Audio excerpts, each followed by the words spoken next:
Como é que é família Hooper? Sejam bem-vindos à entrevista de Hooper Podcast. E hoje temos aqui, pela primeira vez, uma entrevista internacional e, sobretudo, essa entrevista será em inglês, mano. Então, família, você já sabe, deixa o vosso like, subscrevam no canal. E é isso, família. Vou apresentar aqui o nosso mano, Jay. What's up, bro? Welcome to our podcast, Hooper Podcast. Thank you, man. I'm glad. It's an honor to be here, man. Yeah, we appreciate that, bro. Então, família, assim vai começar a entrevista. Vou perguntar para ele e tudo mais. Então, bora para cima. Jay, I would like to you make a simple introduction of yourself. 100%, man. Well, I kind of gave a little brief before we chatted, but just to know a little bit about me. Been playing basketball for quite a while. I started since I was 5. I'm 21 years old now, Yeah, and that's way back in like 2010. So it's been a minute.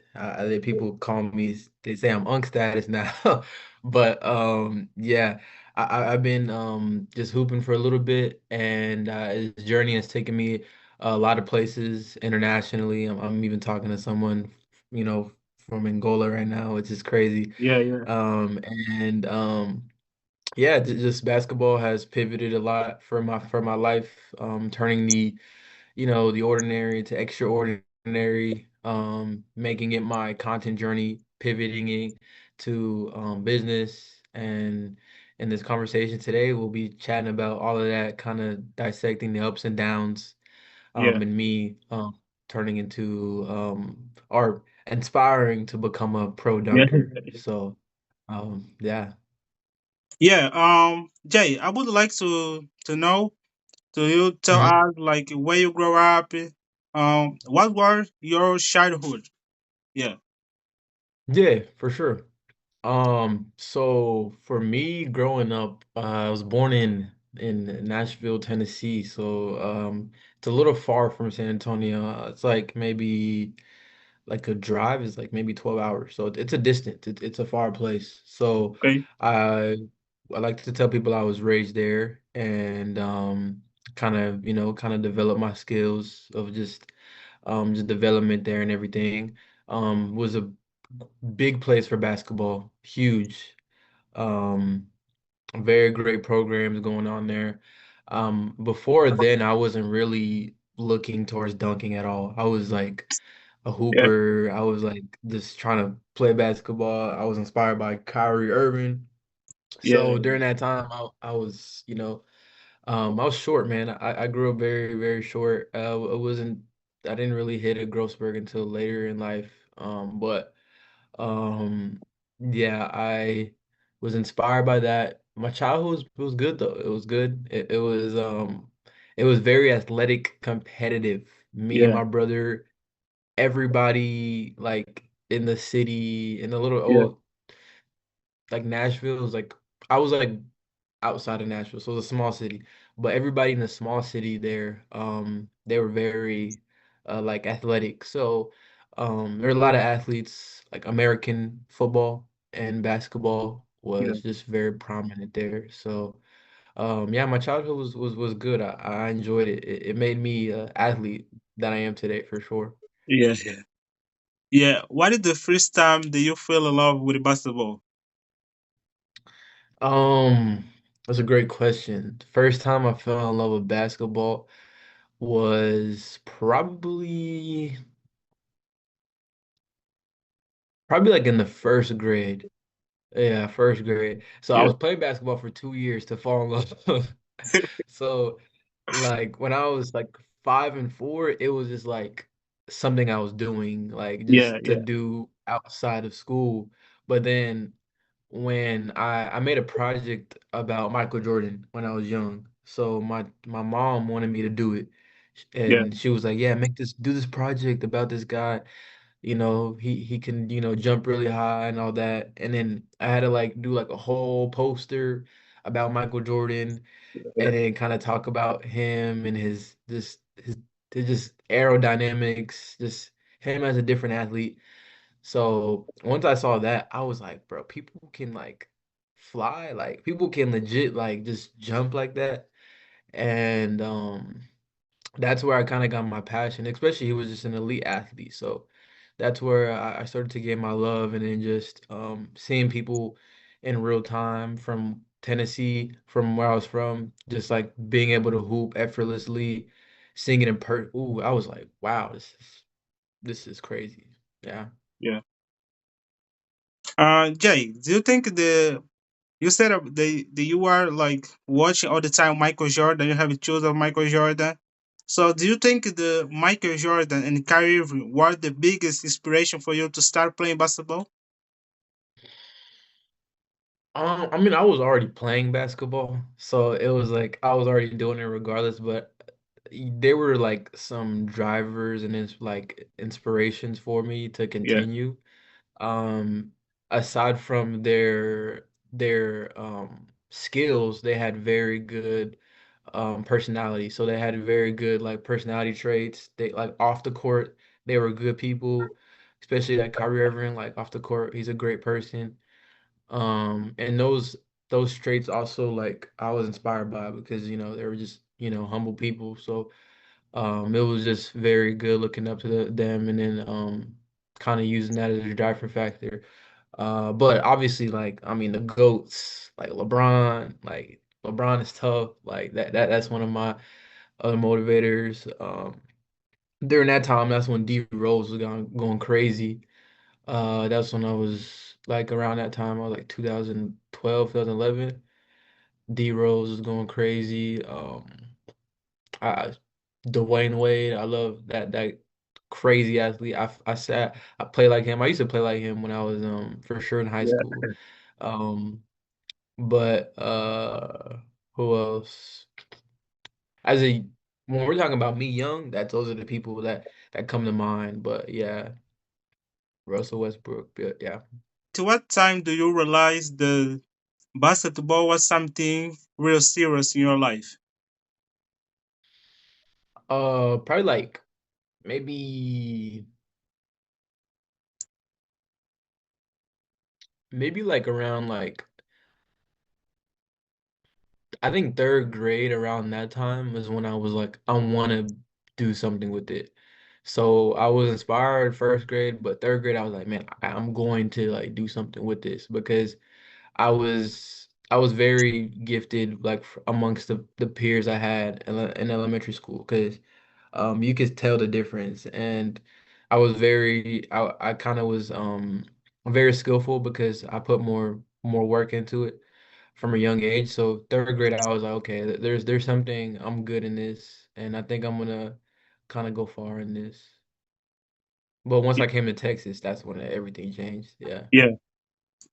Or how to call what the transition from your city that you were living before to Texas? Yeah. Yeah, it was a culture shock, man. I'm not gonna lie, it was different for sure. Yeah, Tennessee was like predominantly like white and black, but it was like what like it was it was a lot of black people though. It was a good portion of black people, but it was a good mix. It was diverse. But here, San Antonio, I mean, we're like 3 hours, 4 hours away from yeah, Mexico, so it's a completely different. Don't get me wrong, I love it. I love San Antonio. The food is amazing, the people are amazing, everything. yeah, But it was just a different culture yeah, here in San Antonio. So it was something I had to get used to. And it was very, very, very different for me. And it was hard because I was so young and I wanted to be like around my friends. yeah, Like those are the people I yeah, knew. So, yeah, that for sure, that transition helped me to kind of lock in with sports because that's all I had. And yeah, that's all I could connect with people was, okay, like I might not know who you are, but I do know how to play basketball, you yeah, know? So, and I do know, how to like to do reads here, there, and everything like that. Because I was on a really, really good basketball team before I left Tennessee. I was on an undefeated team, and we were winning from fifth grade to sixth grade, fourth grade. I remember we were going absolutely insane, and then it was just devastating when I couldn't like stay with them, to do AAU, grow up with them, go high school with them. Because maybe I don't know, maybe I would have been in a better situation, but I mean, I think I'm good now. Yeah, yeah, yeah. I would like to come back a little bit. You said that you grew up in US, right? Yes, sir. Yeah. Yeah. Mhm. You was born in US for sure. Yeah, Nashville, Tennessee. Yeah. Yeah. Or when you start playing basketball, you had the support of hmm your family. Um, kind of. Yes. Yeah.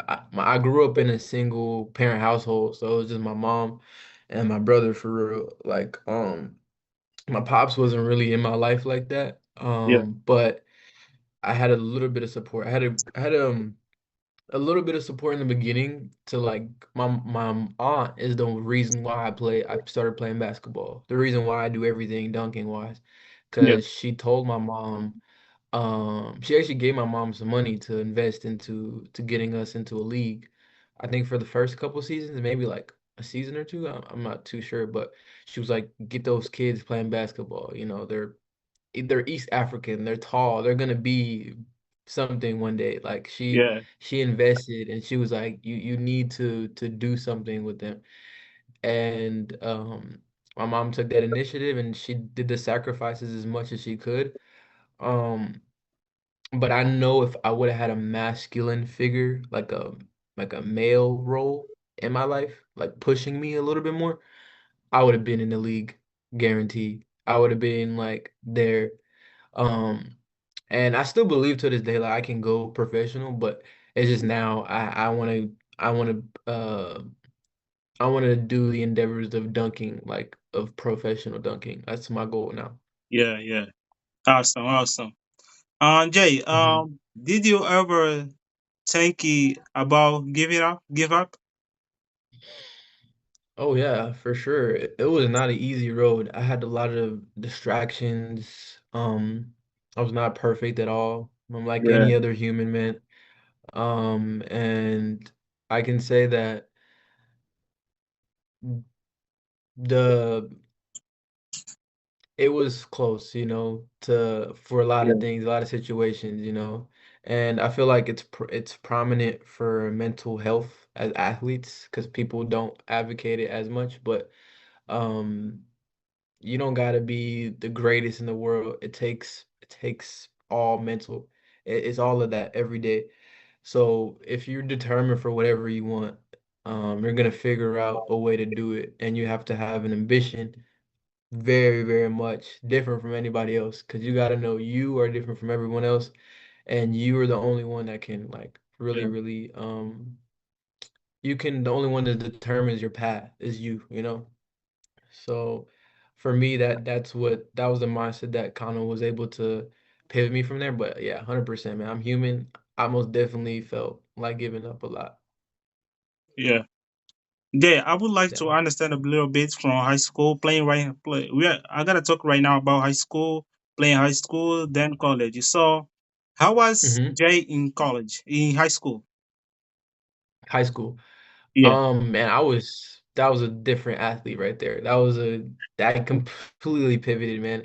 So from everything I did from elementary to middle school or primary school, um, to high school was completely dog mentality, because that's when I knew college was nearby. So I needed to do everything I could to become an elite athlete. So I wasn't really noticed like that. I didn't have too much exposure like a lot of athletes, here like Mikey Williams, Bronny, all these other guys. I didn't have that media coverage. I didn't have the elite trainers. I didn't have any of that.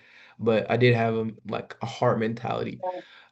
yeah, yeah, And from there, like, my freshman year, that's when I got my first dunk. So that's when yeah. I That was like, was okay, great. I That think I was can. amazing, bro. Get first dunk. Oh yeah. Yeah, First dunk, man. That's when I was like, man, this is what like I was watching different NBA players, and I'm like, okay, when did they get their first dunk? When did they get their first whatever, whatever? Okay, I think I'm on the same trajectory. I'm on the same path yeah, to getting there. So those were like things I was kind of like marking off my like bucket list on the top of my head. Yeah. And from there I was also becoming a better skillful player. Um but yeah, I most definitely had a big transition. And yeah, I started to develop my athletic game also on the side of the skills I developed at an early age. And then yeah, things started to for sure change there Yeah. for Do sure. you have a player that you play with him in high school that today are like in high level playing maybe in the NBA or in the biggest college? There's people I went against. I went against for sure. Like, there's a guy actually I have the thing that's a U of H or University of Houston. That's a flag there. I got but yeah, one of the teams I went against in the AAU here, he was actually on the bench. So Yeah. for everybody that thinks that they can't make it one day, like trust, like the you can. He was on Yeah. the bench. He was a young athlete at the time. I was maybe a junior, sophomore, or something like that. But he was a freshman, and yeah, he's gonna be a top 5 pick in the NBA draft, and I went against him. Oh, nice, Yeah, nice. for his team. Yeah, his name is Kingston Fleming. So, if anybody knows, I mean, y'all look him up, y'all probably will see. Like Yeah. he's at Bro, what is his he's a name? dog. Kingston Flemings. Kingston Kinsey? Flemings. Yeah. Kingston, like Kingston, and then Flemings. Uh, Crazy. I'll show you after. I'll show you after yeah. his thing so I He, can. he came to the he goes to the NBA this year. He's gonna go to the NBA this year. He Yeah. was the five pick. He's gonna be one of the 5 picks or 10 for sure, 10 for sure, but 10. they got him at the 5 right now. Yeah, yeah. Yeah. So what team he has been playing right now? What team has he been playing for right now? Yeah. University of Houston. He's playing on University of Houston. Yeah. I'm gonna look at that right here. So I want to talk about the college. How are your college? Yeah. How are your career Yeah, in the for sure. college? So college was short. It was honestly the shortest thing ever. It was less than a year. Honestly, I did the JUCO Yeah, for a little bit.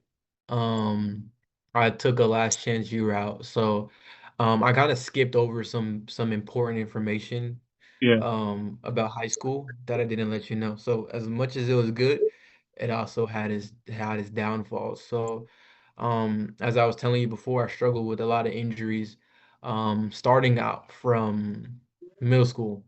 yeah. I decided to play American football. Oh, One of did the you play worst American decisions I ever football? made. I did for 1 year. For 1 year, Yeah. I What destroyed was my. your position? I kind of switched out positions because that was my first year ever playing American Ah, football. okay. So they're trying to see where I was at. So I played wide receiver. I played running back. I remember I played like one play of a quarterback. But I was not on the best team. I was like on, yeah, I was on like JV, worse than JV. But Yeah, I did that, and I got injured, so that really, really bad. yeah. Um, I had a hip flexor strain. That's one of the worst pains I remember. Just tearing like the part of my hip a little bit. Yeah, That was bad. And that's when my knee tendonitis started to kick in. So, thank God for growing pains, but they do hurt. yeah, They hurt really bad. yeah. So, that was my first little underlining thing. So that kind of set me back a little bit. But yeah, over the years within high school, I had so much different things. Like I was telling you about facial fractures, this right here, Ah, right here, my face. I can see right here, bro. Yeah, you broke your Yeah. teeth. Not even, man. I got hit. These three teeth are here. They Okay, got yeah, yeah. pushed back. And then this is where my teeth should be. It should be like up here. Yeah, yeah, But yeah, I got hit. Facial fracture, man. I got knocked out sophomore year, yeah, crazy yeah, in basketball in a game. Did you go for a rebound, man? I'm trying to get the yeah. ball and then I just poof. It just hit Um, your face. Yeah. mm-hmm. A lot of just ankle injuries, bro. Like, Hey, that's dude, crazy. it was on and off, man. It felt like I couldn't get a break. And from there, I was very, very like still ambitious. Like some people were like, bro, why don't you just stop? Like I'm like, nah, this I don't Yeah, like I'm gonna keep going. Like I'm like regardless, it is what it is. And I still improve my athletic ability a lot. And then I was on JV until my junior year. So, yeah, guys, y'all can still make it. Like y'all don't have to be varsity freshman year all the way. Like I was on junior varsity until my junior year. And from there, that's when I started to develop, very, very, very elite skills. I got my first dunk on somebody. I don't know, I can show you that maybe one of these yeah, days, yeah. but Catch up, catch that up. Yeah, that was in a game, and then that's when I got my like everything came from there. My nomination yeah. for playing in Rwanda. Um, I had a lot of schools interested in me, Oh, and did these you are play? all from like Did you play in Rwanda? so I got nominated there, and then Ah, you this were is nominated. yeah, this is my junior year, and then I went to do training camp with them. And before I went to training camp, like everything was kind of like already good and like set in stone. AAU was doing really good. Yeah, But during that time, like I had like a stress reaction on my foot and I wasn't supposed to go to Rwanda at all. They were like, "Yeah, you gotta rest. You gotta wait yeah, for your junior year. You gotta like to just see um like just see what it is for real because it kept aggravating me and it wasn't getting better at all. It was not. yeah, But I ended up going to Rwanda. I trained with them. I still got to play with some pro athletes there, some professional athletes, and we did some exhibition games. But I wasn't able to go to Madagascar for the Afro basket. I like the. I'm pretty sure you know Afro basket, right? Like yeah, yeah. Afro, I know. yeah, So yeah. So you play in Afro Baskets from Rwanda. that's what I was nominated for, but during that time I was there, like my injury got really, really Ah, aggravated. okay, okay, okay, okay. Like yeah, while I Yeah, was there, so I wasn't able to play the whole thing. So it was a yeah, bummer for me, man. yeah, Like I was really, really going through it at that time because I'm like, man, every season it was just another thing. And then luckily the recruiter that got me to go there, he gave me a chance for my senior year, my last year of high school.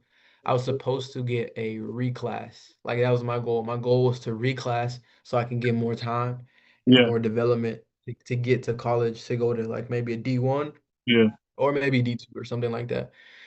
And I ended up going to playing ball in Kentucky and then from there, I ended up doing some really good numbers. I remember I had the best school in the region.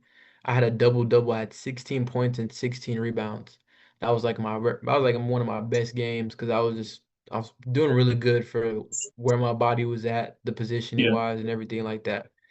So I was confident that I could get like a low level, maybe like a low level D1 or like D2 or something like that. And then JUCO, like I was confident there that I could like do something. And yeah, from there, like my body was completely just going through it, man. Like yeah, I didn't rest. Like I was stubborn. They were telling me like you need to rest your feet, like you're dunking, you keep trying to jump, you keep trying to jump. And I'm like, I mean, yeah, is what I do. This is like it's my skill.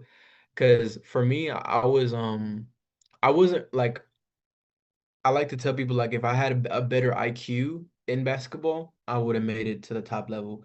But for me, I what I utilized once I got to a athletic level, I used all my athletic abilities. So I was a great rebounder. I was just a great slasher. I'll drive to the paint. And then I utilized that ability and it was a little detrimental, but yeah, like from there, that's when I kind of seen like, this is my playing style. I just need a rest. And then my senior year, um, at that prep school, this was in Kentucky. This is like this 12th grade. I think 12. That's what you're in right now, 12. Yeah, transitioning to college. So Yeah, yeah, senior year, I was at Bath County High School. And then I ended up going back to San Antonio in the same year, but it was rest needed. So yeah, I didn't end up going to playoffs because mine just, just some underlying stuff going on.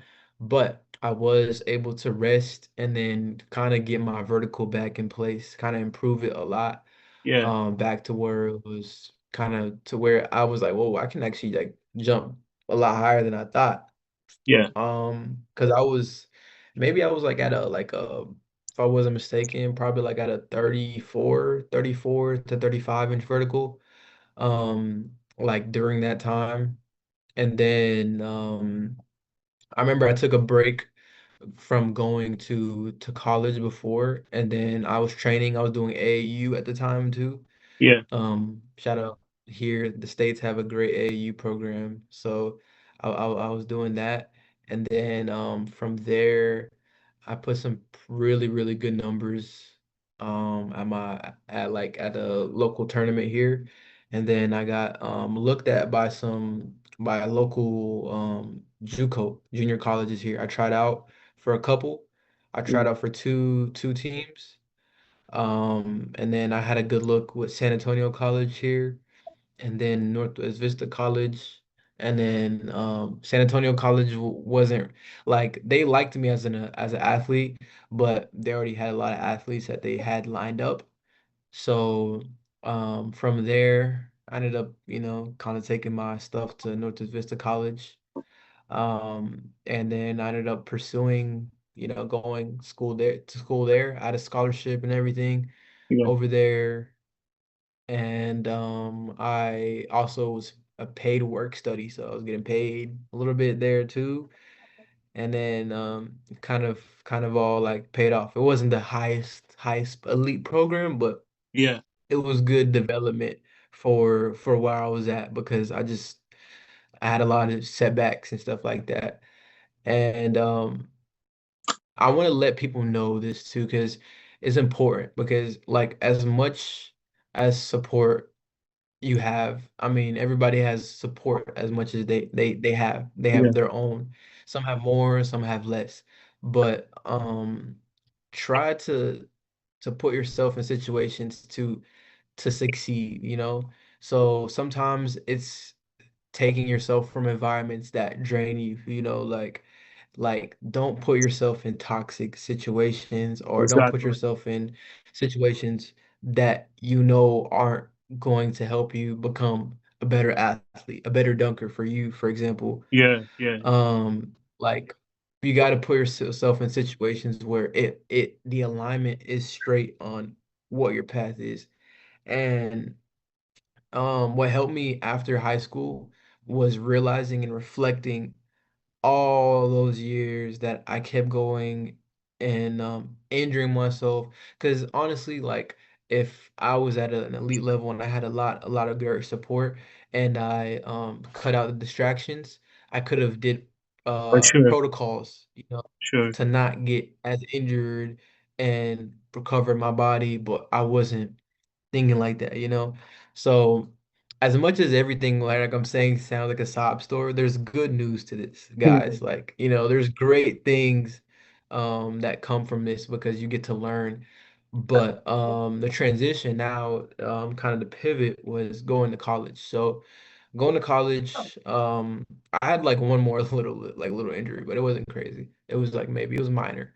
But when I was there, I ended up kind of seeing myself kind of get to a different level. I got way more time to train. I got Yeah, way more time to do school. I don't have to do as much school. I only maybe do like way less hours than I did in regular high school and primary school. So I got a lot of freedom. So during this time in college and a little bit high school, I was doing content creation. So content creation and documenting my journey along these whole way, like the whole way, just kind of posting.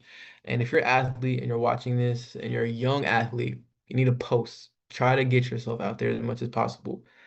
Cause like him, my brother Marco's here. He's doing what he got to do, and I promise you guys, he's putting steps into setting his future in alignment Yeah. to getting success with this. Like you reached out to me, random guy from America, but I wouldn't have gone on here if I didn't see you had content. You know, I didn't see you were documenting your journey to Yeah, yeah. dunk. Yeah, I'm doing You also. know, so Yeah. Like, yeah. So it's like you have to put yourself out there. You have to show people you have a story. You have to show people you have things going on in your life, and opportunities will flood. Like I'm not even like joking with you guys. Like opportunities will come that you never thought that you could really even like fathom, man, for real. yeah. So for me, I was posting, but then I got really, really good when I was in college. Like I'm talking about like I remember I posted a video when I was in college, like it hit like I was just testing stuff. I was testing, formats people that were doing before. I was testing different types of content. Yeah. And I remember I posted this one video, man, um it was absolutely crazy. It was like maybe like 10K like at night, and then the next day it was like had a 50,000K, and Damn, then like yeah, and it damn, started that's blowing up. crazy, bro. Yeah. Yeah, and then There a was hundred there was thousand. your first one. Hmm? There was your first one video. My first video? Yeah. No, no, my first video was actually in high school when I dunked on somebody. So that one had 15K. Ah, 15K. 50, okay. So it got a Yeah, lot so of views. that's a lot. That's a lot. I'm not gonna lie. For the time where I didn't post at all, that was everything, man. I Yeah. was like, whoa, what? We're gonna get paid, what? Yeah, And that motivated you, bro.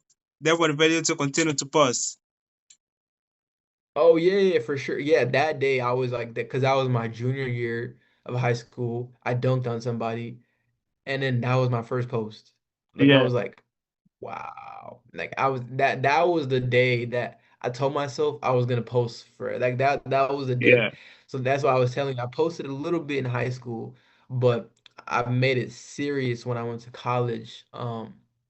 Really because all these other guys like Bronny James and Mikey Williams, they're posting content, Yeah. they're Yeah. Yeah. getting themselves out there, they're relevant in the media.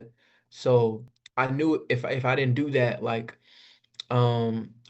wouldn't be successful as an athlete because an athlete is just as good as his personal brand, Yeah. you know?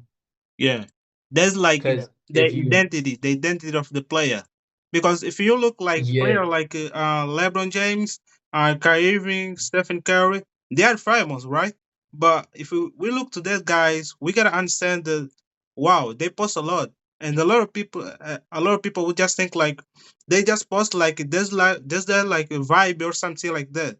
But today, if we mhm, look like be this not just about playing basketball or being high school or playing college, but this is about like create your own brand, your identity. You know? Yeah, exactly. Your legacy, yeah. Like LeBron and Giannis Antetokounmpo, they always talk about legacy. yeah, yeah, Like like you, the NBA is not for long, you know? yeah, It's not gonna be forever. So you have to figure out how can you diversify yourself yeah, to make it a definite fact that from here, from the sport I'm playing, from the career I have, how can I put that into into something that blossoms for years on end, like more yeah, years after this, 30 years, 20 years. Like even if people don't know me, how can I make it for my family is good? How can I set it? And then the foundation is the personal brand yeah, because at the end of the day, everybody needs to get themselves out there. If they want to get a regular job, you need a personal brand. If yeah, you want to get a great successful job, you need a personal brand. In this day and age, it's all about investing in that, and that's what I believe, and that's what the knowledge I gained when I was in freshman in college is when I knew that's exactly what I needed to invest into. Um, because I had so much people just telling me, like you got a great thing going on. You've been documenting the journey Yeah, yeah, since you were a junior. So it's like you need to do something with this. And yeah, I knew I wanted to make a change, man. Um, yeah, because places where I come from, like, Rwanda, all that stuff, from what my mom was telling me, all the stuff she had to go through, it's not always sunshine and rainbows, yeah, like you have to make the impact to be the change. yeah, yeah. So Jay, Yeah. I see that you have like connection with Rwanda, right? You have hmm like a connection with your family. Maybe your mother or your father are from Rwanda. What is the connection that you Yeah. have straight from Rwanda? So yeah, my mom and my pops, my dad, um, they're from Rwanda. They're both from there. Okay. And yeah, I was born here, luckily. Thank God I got a great opportunity. Yeah, I always show gratitude and I show my mom love for that a lot. Because life could have been a lot different, yeah, if yeah. if we Really, really. decided to never come here. Yeah, so I most definitely always appreciate that. But yeah, my whole family is from Rwanda. My uncles, aunts, cousins, they're from Rwanda too. Yeah, They're all scattered around the world. Like some are in Canada, some are in Europe, some are in the Middle East, some are in Africa. So we're yeah, like yeah, we're all around the world. Yeah. yeah. Now. Jay, when you start posting, when you start posting like Mhm. your videos, at what time do you have to really figure out that now maybe I can motivate you, maybe I can create impact with my contents? Yeah, it's a great question. That's very it starts off with understanding your platform and understanding how much people you had, like how much people I had for real. Yeah, yeah, Like for me, I started seeing I was getting views. Like I started off, like I was telling you, like from the rip, like I was getting a lot of views, like 14,000 my first video. And then that was on my like main other page. And then I just consistently kept getting a lot of views, a lot of love there, a lot of support.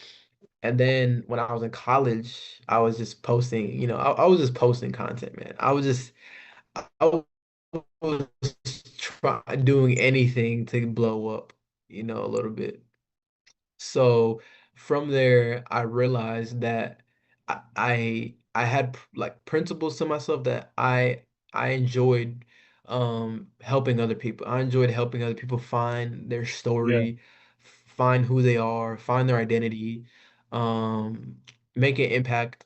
If don't be afraid to, be you, be authentic. So I ended up figuring out like if I if I'm trying to tell people to do that, I need to do that myself. yeah, I need to do more of those things alone.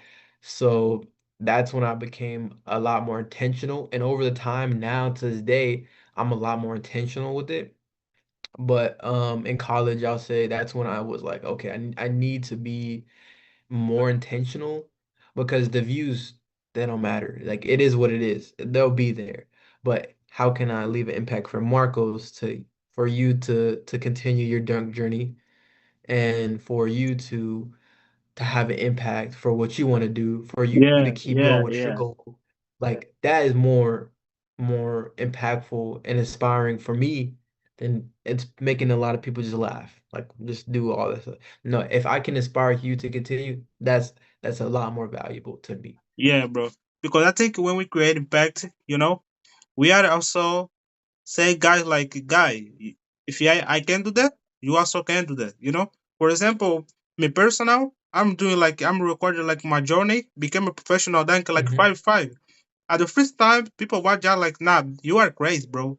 Here in Angola, you want became like a dunker. Nah, that's crazy. But a lot of people will not Yeah. trust me. A lot of people will not believe me. But they really start. They really believe me when I start recording every video. Because I post Mhm. the first one. They were not. Nah, this boy crazy. I post the second, the third, and then I'm going. Like people are seeing like, and today I received like message and videos. Guys told me like, bro, you inspired me. You are 5'5" and you are become dunker. So this is like it's grateful. It's thankful. You know? Yeah. Exactly, yeah. Yeah. That's the thing is documenting the journey. Like, don't be afraid, because when other people see you show like your mess ups, they're like, "What? Like you don't mind to show the world that you didn't Yeah. like Yeah. be perfect?" Like think about that. Like that's what a lot of people have in their mind subconsciously. They won't say that. They Yeah. won't say out loud, but they're gonna say like in their head, like, you don't mind not putting yourself perfect to the world. No one's perfect, you know? Yeah. No one's going to be perfect at all. So you might as well post, Yeah. see where it takes you, you know? Yeah. Jay, I want to come back a little bit. So I want to ask you like questions, So Hmm. when you had like injury, you think that injury that you had like teach you something? Oh yeah, for sure. Yeah. Man, if I never had those injuries, I wouldn't have anything to learn from, reflect, Yeah. and sit with myself with my thoughts in my head of what I really want to do and who am I personally, away from the sport. Yeah. Because a lot of people identify themselves as specific what their career is, and Yeah. they never identify themselves with the principles they want to be. Words speak a lot, you Yeah. know. I don't know if affirmation, how to say that in Portuguese, but affirmation or whatever, like like those are powerful. Like you need positive mantras in your head, and if you always have a label of something that has ups and downs, then it's gonna be hard. But if you always have a label of what you believe is like Yeah. right and what you know for yourself, like um yeah, you're bound to make it. And for me, that's what I realized. Like I realized I needed more intentionality with what I label myself as. I'm not just an athlete, like, there's Yeah. other things I'm great at doing that make me a better athlete. Yeah. Bro, in Hmm. 2024, you turned it down an opportunity with G League team. That's the biggest Yeah, question, That's the biggest question. The one I want to ask you, yeah. but not right now. Like, I want to ask you one more Okay. something, Yeah. Um, Yeah. you had injury, you had injury. You are like, you said the injury teach you a lot, to grow Hmm. up like your mindset and develop. So, when you had injury in high school, or like all the injury, or now, this my question is like, what is the biggest injury that you had and you say like, bro, they were really tough to overcome? Um, Man, they're all pretty tough. I got this one. This one was bad. I had my feet were probably like the worst a little bit, Yeah. honestly, because I mean that's what kind of like stopped a lot of it.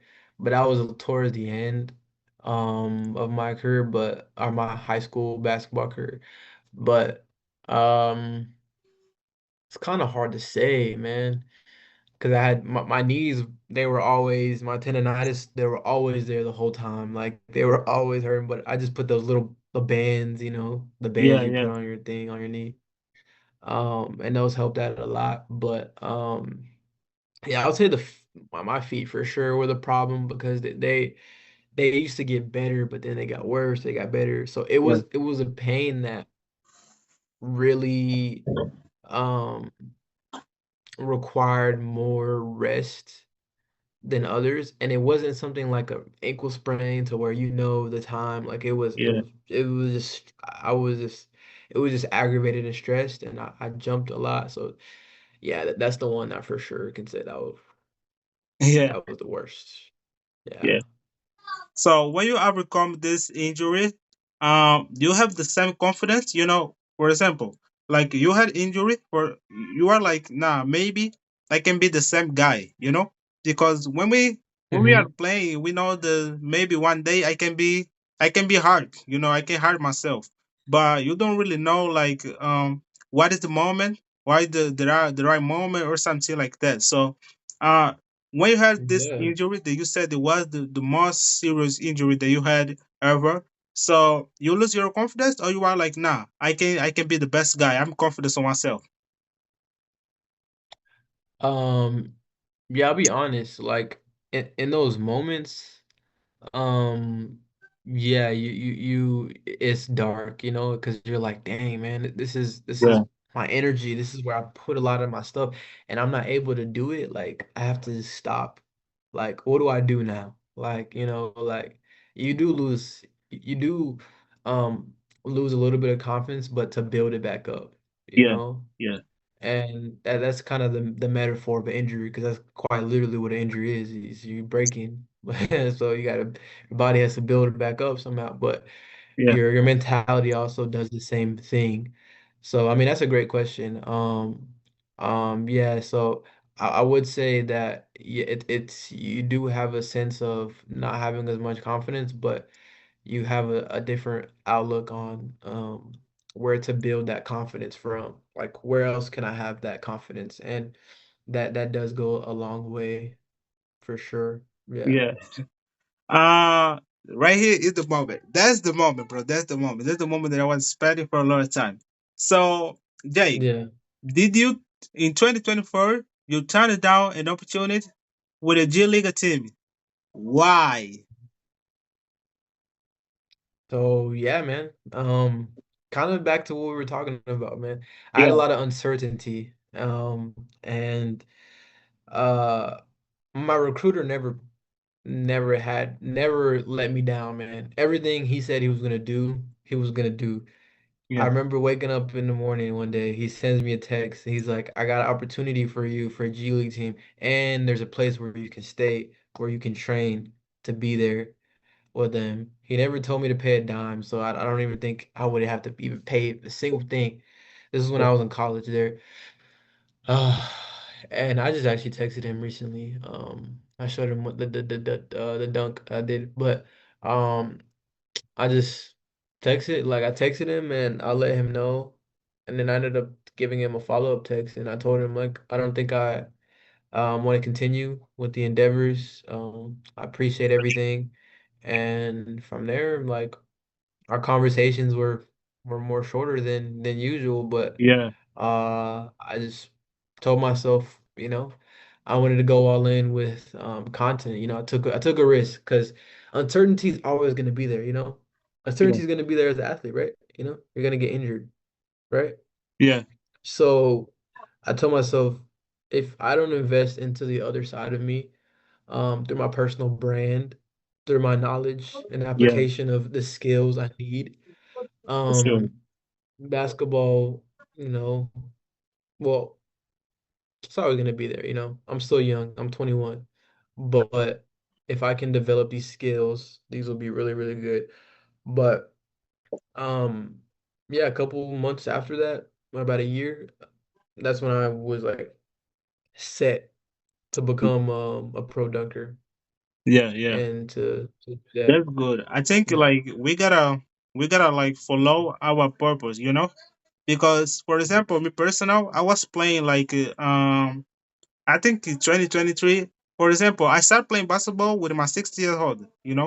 I'm 19. I started playing basketball so later, and I hadn't ever like opportunity to play in official game or in federation game. Like I was just like Mm-hmm. that guy that are all the time in the bench. You are seeing like your Mm-hmm. teammates are playing, you are not playing because you don't know how to play. You are not prepared enough to play. And coach is not giving opportunity for somebody that is not ready. That was my case. And I stopped playing basketball, so I think like nah. maybe I have potential for something. I start create content. I start create content, and then my content, I was like inspiration the guys for my country, And I said like, okay, Yeah. like being a dunker was always my dream because bro, I was like seeing LeBron James, the most tall guys donkey, and I was when I was watching like that guy when I was playing with taller guys, I was like, bro, one day I'm dunking in your head. You are looking like damn, you are crazy. You are 5'5", you are dunking on Yeah. me. I said like I will dunk on you. It was like it was Yeah. just like a simple joke, but around the way I find out like okay, I need to figure out how is the way that I can train to become a professional dunker. So in 2024, I started training to become a dunker. I started training, doing like everything, every exercise. I was searching on YouTube, but then I was Yeah. like, nah, maybe I will not do that. I'm short. But then, like in 2025, last year, I purpose to myself, nah, bro. This is my dream. I have followers. I has been creating impact to my followers. So I will share it to the world. I share. I said like I Yeah. did a video that I was explaining to everyone that I want to become a dunker. I'm 5'5". So I receive Mhm. a lot of how can I say A lot uh, of love. Yeah. support. Yeah, a lot of love, a lot of support Yeah. from Brazil, Portugal, and US also. Like guys, they were supporting me, and I said like, okay, I'm going to do that. So today I'm here, bro. Like Yeah. doing that every day, keep going. Yeah. So Yeah. Jay, around the moment that you stopped, that you had the decision, do you think it was the most decision do you that you did ever in your life? My apologies. Say it again one more time? Yeah, I ask you if that decision of stop playing or going to the G League, do you think that it was Mhm. the most tough decision that you did ever in your life? Mm, no. No, not really. Honestly, it was kinda easy because um, everybody needs boundaries in their life, you know? Yeah, You gotta set boundaries one day in your life because if you don't, you'll fall for everything. And that's a number one principle, like, I ended up, attaining during that time yeah, because I remember I used to take every opportunity I had, and for some reason I couldn't find myself, you know? yeah, Like I took the opportunity to go to Africa and play for my home country, and I wasn't at the place I wanted to be. I took the opportunity to go into prep school. I was at the place I wanted to be. I took the opportunity to go into college, and I wasn't the place I wanted to be.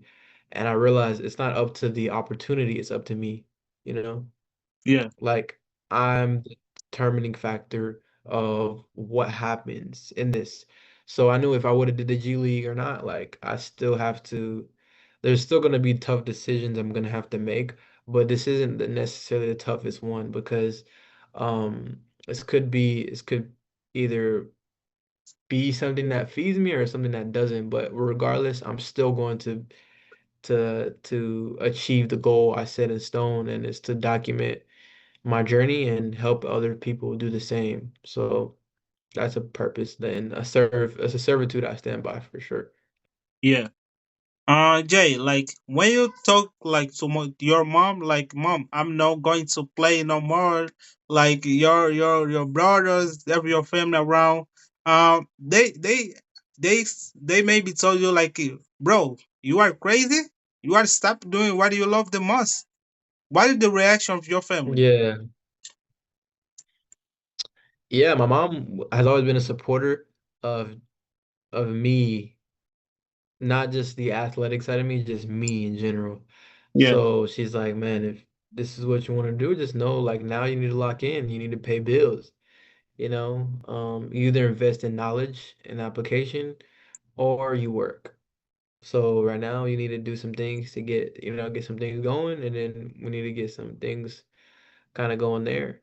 Because yeah, for me, I stopped a lot of things to pursue my entrepreneur journey, and now yeah, it's paying off for sure. It's yeah, been about 2 years now since I stopped. So now, luckily, I partner with a couple businesses now.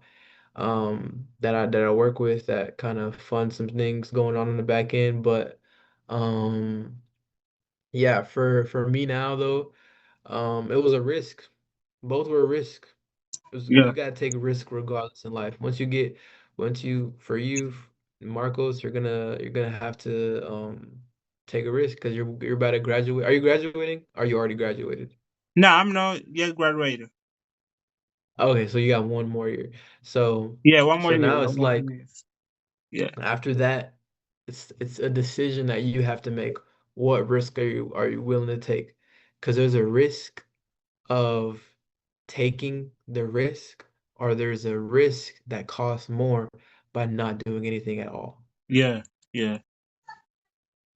you know? Yeah. So you have to choose which one you are willing to do and which one you see is more valuable. Because yeah, for me that's the thing that changed my whole mindset. I'm like, dang man, like I could do this thing, but Yeah. what if I don't chase the thing I know I can do and the opportunity that isn't in the norm, isn't in the mainstream, ownership, you know, Yeah. other things and stuff like that. So that's the mindset I had to take a look at. Okay. So Jay, you stop playing basketball, you really feel like, Hmm. okay, I think being creative contender is my dream, is my job, and you are confident that now that I want to do that for the rest of my life.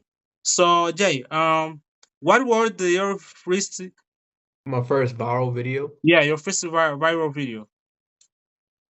I'm gonna consider millions viral. So I'm gonna just say that because like viral, like some people say it's 100,000. Like I Now, got like for that a example, like while ago. Yeah, your first video that you hit like 1 million views, 1 million views. 1 million views. Yeah, That was 2024. Yeah, yeah. 2024. In Yeah, the and then Insta. same year that you stop playing, that you refused to play in G League, right? I was Yeah, still, yeah, when I was in college. Yeah, when I was playing there. Yeah. you hit hmm 1 million views. 1 million views. Yes, sir, Damn, bro, baby. that's crazy, Yeah, bro. Damn, one I hit million. 1 million. And that was actually the video that got me paid with Instagram. I became a partner with them Yeah, in their bonus program from that video. Um, and yeah, from there, like, yeah, everything changed because I started getting paid there. So yeah, this is where the story gets good, guys. So I ended up not taking that on, and I ended up investing in myself, skills that are going to pay off in the long run, and they are paying off now for sure. yeah, So, regardless if you're an athlete or not, you have to learn sales because someone either gonna sell for you or you can sell. And yeah, I promise, if you learn how to do that, everything in life changes. Because if you want to have a personal brand, you have to understand how to show people a story worth hearing. yeah, You know what I'm saying? yeah, If you don't do that, nobody's gonna invest into it. It's the same thing with anything in life. It's content. It's basketball. It's that we need to be invested. Like what can we do to invest? I have value and I see you might have value or something. How can I invest? So I realized that was more valuable than what I was doing with the hoops because really was passionate about dunking. Like throughout my whole journey of basketball, that's what I was super duper passionate about. And I still do that yeah, to this day with what I do with sales. But that was the thing that changed just everything. Because if you can have that leverage, that skill, and then have a good hard skill on top of that, yeah, for us, for example, is content creation. For you, you're a good content creator and you have an idea of what videos kind of do good. So if you can combine that skill with sales, you can never like be broke, honestly. I know that sounds crazy, but you just can't because yeah, you literally yeah, have two of the biggest things in this world that people are in demand for. So yeah. yeah. when are you going to post a video? Do you have the real notion like now? This my video. Maybe we'll get like 100 views, or maybe Mhm. 1 million views, or you just post it and then like you see the numbers. For example, me personal, when I post a video, like I say like okay, maybe this video will get like 10,000 view or maybe 5,000 view. But Yeah. that video that you never expect, bro. They think nah, this my video like it look like a little bit. That's no good, bro. That's no good. But you just post because you feel Yeah. like let me post. You see that video that you are like that you are not interesting. Here that video is the video that got most views. So how do you Yeah, and management it's the crazy. situation by yourself? Yeah, I mean, that's a great question, man. And that's more for the content marketing piece, the stuff I work on the back Yeah, end. But um, I partner with an agency, and we always talk about this. Like, we're like, bro, why does that, why does that video go viral? Why does this go yeah, viral? yeah, And it's what we've realized, what we've done studies in the business and agency was, it's the authentic stuff, you know? yeah, So people people run off patterns, you know? That's psychology. It's just patterns of things that are repeated that are familiar to your mind, you yeah, know? And when you see a video, um, why doesn't the videos that are flashy, that are edited, that look crazy, that put so much time and effort, they only get like 500 yeah, yeah. views or like maybe That frustrated. That's 2,000. frustrated, bro. Yeah, so it's like the reason why that is because it causes I like attention fatigue. So that means that people don't care. Yeah, They yeah, they they they, don't, they look at that and they don't yeah, care. Like what matters is the hook. What matters is more of the structure of a video than anything. And you can kind of tell when a video is gonna go viral, just because off of how broad it is, how much it appeals. Like there's videos I do for dunking, for example, that I know it doesn't matter what language you speak yeah. in the world, you're gonna understand that I'm dunking in the video, and you're probably gonna watch it if you like Yeah, dunking. everyone will So watch, bro. For example, yeah, when I was speaking, bro, like doesn't matter, if the yeah, video was in Portuguese or in English or something like that. But when I see like that guy is shooting 3 pointer or are like score something or dunk, bro, I was like, okay, I'm gonna watch that, bro. Because that's basketball. yeah, That's what we love. Yeah, exactly. So that goes back to the point. yeah, It's the videos that we don't think are gonna go viral, but they're kind of it's simple. yeah, It yeah, doesn't cause attention fatigue because it's so simple. yeah, Like there's videos that people are doing like, man, it's so weird, man. There's videos that people are doing like things that like cutting cake.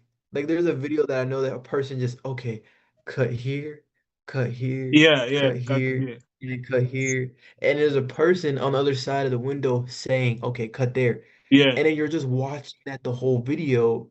And for some reason, you've watched the video for 30 seconds now. yeah, yeah, And it's like, whoa, how did I get stuck here? yeah, So though there's videos, it's psychology because it's your subconscious mind like going and it's like, oh, like it's like you're just stuck. You yeah, don't know yeah, what to do except look to see what happens next. So if we can make if you can make Marcos, if you can make a video like that every single time, what could that be? And for me, I was able to see from all those 100 organic million views that I was able to make, I was able to see, okay, how can I know that I'm good at this? How can I position this to make this to where people can take me serious as in the athletic industry and the business industry? How can I get taken serious? Because I understand the psychology. yeah, So boom, I ended up, kind of making, gateway growth with that and then helping businesses and other people, utilize short form because Yeah. Everybody is on TikTok and stuff like that. Yeah. Content creators Yeah. and Successful other content, the unsuccessful content creator. got you. So the difference between both of them are the ones who play long term and short term. So I mean that goes with anything in life, but for content especially are the people that go for kind of more instant gratification because the thing that changed my life was when I had a mentor who um who had like a couple thousand followers, Yeah. couple Yeah. thousand followers, but he was getting 50,000 USD over a month. Damn. And people think they need millions of followers or millions of views.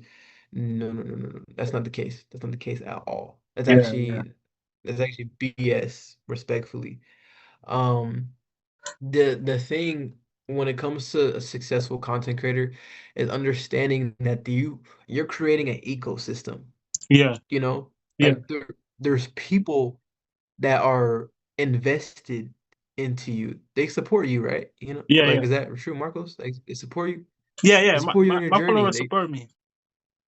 yeah. So if you can see that right there is recognition that you are valuable, you know? Yeah. Because if they didn't, it would be the complete opposite. And even the haters are valuable, regardless of whatever anybody thinks. They're paying with their attention.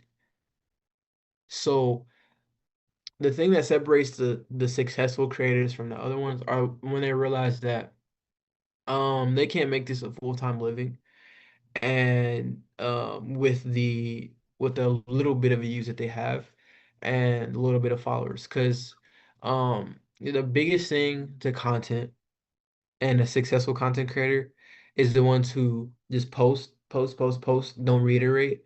Just focus on vanity metrics, tries to get little brand deals, Yeah. or tries to just try to get brand deals. And then the successful creator is the people who reach out, Yeah. the people who contact people and try to network online, like here and they seek ownership. So yes, you can do brand deals. Brand deals is amazing. I still do brand deals myself. Like I Yeah. still do a lot. That's the reason. One of the reasons why I still have a basketball page. Because I don't think if I couldn't get paid from a basketball page, I would still have it. But I would still dunk. Don't get me wrong. I'll still do it. But I don't Yeah. know if I would post it. But I post a lot of it so to make another source of income for more diversification for as me as an entrepreneur. And it works. It's helped a lot. Yeah. But yeah, successful creators are entrepreneurs and founders, people who want ownership, people who network, people who aren't afraid for who they are. Um, they're yeah, they're people that put themselves out there in situations where they don't know what's gonna come out of the next, you know.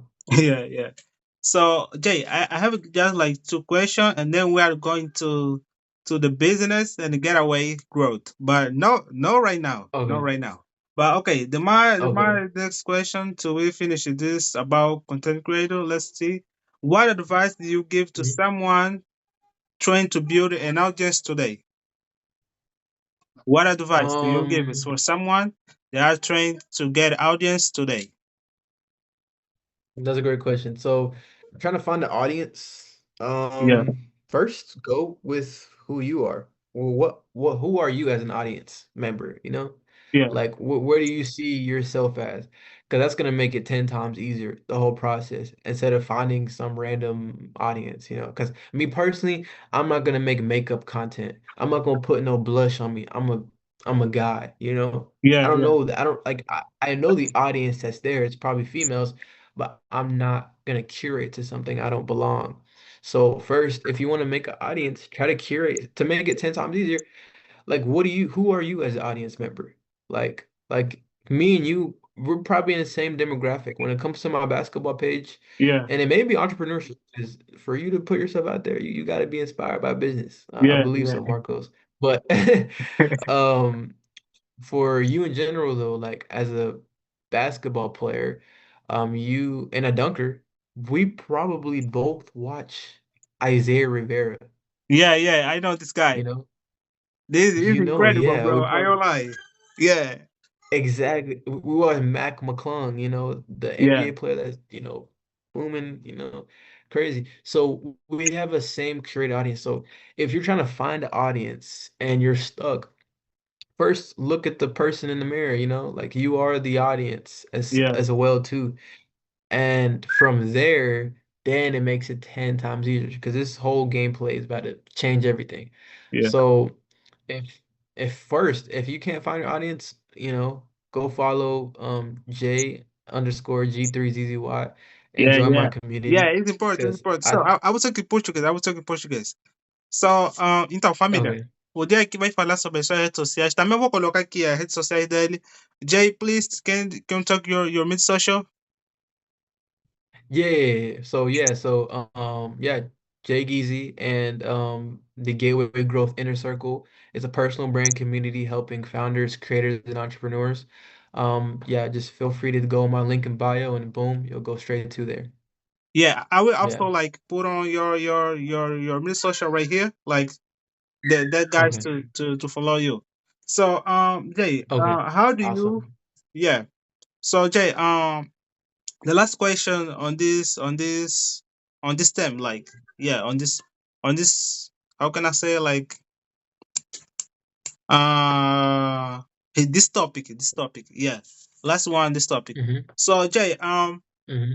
by the experience that you have, playing in high school, playing college, right here in my country, in Angola especially, we don't have like a lot of guys that know how to play in high school, how to play in college, and they are trying to Mm-hmm. pursue this dream, to chase the dream to become a professional player or play in US and play in college, in high school and college. So, Jay, I would like to you open the mind, of the my country youngers, the my country guy that has the Yeah. dream to become a professional player or playing in United States and play in college, Yeah. because that I think that's the right moment, bro. Because I have Mm-hmm. ever expect, doing interview with a Native American, so, and Yeah. we have this opportunity, bro, and I wanted to explore, bro, like to explain to my guys how they needed to do, like, to be successful in high school and college. Yeah, Mm-hmm. 100%. Yeah. So whether it's athletics or any educational endeavor yeah, you're trying to pursue, you quite literally you have to be different. You have to have a different type of mentality. You have to think different, move different, cut out the noise. You have to be at an elite level. You have to think about how an athlete moves, and then you have to embody every single thing that they do that you yeah, can study from who they are and what they post on social media. Because if you don't, I mean, it's just you're gonna get left behind. That's just the sad truth. But yeah, if you do, then you can be great. And that's the inevitable kind of thing for that. Um but yeah, just really just be a you have to try to find that self that is complacent, that doesn't want to show up, that wants to be lazy, and you have to figure out a way to destroy that person of you and then find a new version of you that is willing to stay consistent, to stay dedicated, to stay at a level of just learning, just always learning. And then that's the thing that changes. But it's not for everybody and I'm not gonna say that it's for you, but it's up to you, yeah. to figure that out. Jay, I have like one more question, bro. One more question before we go to the business, to the business aspect. Hmm. Jay, how the athletes, like in my country, younger, the one that became a professional or playing high school or playing in the college, they can find agents. Yeah, they can find agent to go to the US. Yeah, like a little what I was just saying is like the post content. Yeah, yeah, yeah, yeah, Like like legit, if they post content, they will find agents. Agents will find them because they'll be in their DMs, but it also starts with contacting other people. Agencies that I know, I mean, you can always kind of look them up. I mean, thank God for the era we're in right now. The AI is crazy. Um, you can utilize different agencies in different places, but if you want to get like a scholarship or anything like that, you just have to go straight to the source or straight to, because if you're saying if people want to play college and high school basketball here or Yeah, just yeah. college. Yeah, a lot of I Oh, every day I receive like guys send me message because they know that I make content and I have like some contacts of guys the US, for example, like you, bro. And then they will be like asking, oh Marcos, maybe you can talk with Jay if he got like an agent or something like that to help me to go to the US. So I think that's the yeah, right moment, Jay, to you explain, how they can find the agent. yeah. Yeah, Yeah, for me, I got lucky with for as in I got a recruiter and everything like that. I wouldn't necessarily say agent, I guess you can say that, but he was kind of a family friend in a sense yeah, that helped me out there. But yeah, just I posted content. I literally that's what I did. Like if yeah, I never did that and I never showed who I was, they would have had no confidence to yeah, recruit me at all. So like and I understand there's people probably in Angola or even Africa that post a lot, maybe Nigeria. I see a lot of guys in Nigeria, but they end up getting people showing love. yeah, And all they have to do is like this is a strategy. yeah, Like, because I know a lot of guys here probably are posting content like you. You probably want to come to America. Like, I probably don't have the credentials to do that. I'm not gonna lie, as an agent. So what could I do to help you find that person? yeah, So here's what I would do. So I would go through my whole list of following, boom, boom, boom, boom, boom, boom, boom, boom, boom, everything that I have, and then I would create a system to where if I saw somebody that looked like an agent or that had connections there, I would figure out a way to make them a part of my network in a yeah, sense, not to make it look like I'm trying to get something from them, but make it look I'm going to be a ally. I want to be a friend. I want to be a person that you can come to. So when I see and have recognition, oh, Marcos is hitting crazy dunks now. He's hitting a yeah, 360 behind the back. He's yeah, hitting a East Bay over. I'm gonna be like, yo, I know a guy that we can get internationally from Angola yeah, to come to the competition at an international 3x3 tournament. So let's get him because I know he's good and yeah, he's my friend. You know what I'm saying? yeah, yeah, yeah, So you you curate, and this goes back to the business. And I don't know if we're gonna bridge into a segue like this, but it goes to business so much because if you can find all the contact, this is my mentor. He taught me this. If you can go through all your contacts and you can bridge something a little bit towards what you are really trying to do, but on the grand aspect, try to make yeah, a network for somebody to be a friend, to be a an ally to what you're doing. Send a message to them, and then if they say no, the worst thing they can do is find the recruiter for you, real true, bro, real find the true. person for you. You know what I'm saying? Yeah, yeah, So you have to like if you're watching this right now, go home, make a list of all the people, and you probably already have the contacts. Send the message, go on AI, go on I prefer Claude. I don't know if you have Claude in Angola. You have Claude AI, yeah. Claude the network. Cloud AI. It works in Angola? Yeah, yeah, yeah. It's like Okay. how can I say, like Like um ChatGPT? nah, the color is like what? Orange. Yeah, orange, orange. Orange. Orange. Yeah, yeah, orange. Yeah, orange. So yeah, so if like literally you can go on Claude AI and then you can literally go in there to find a recruiter.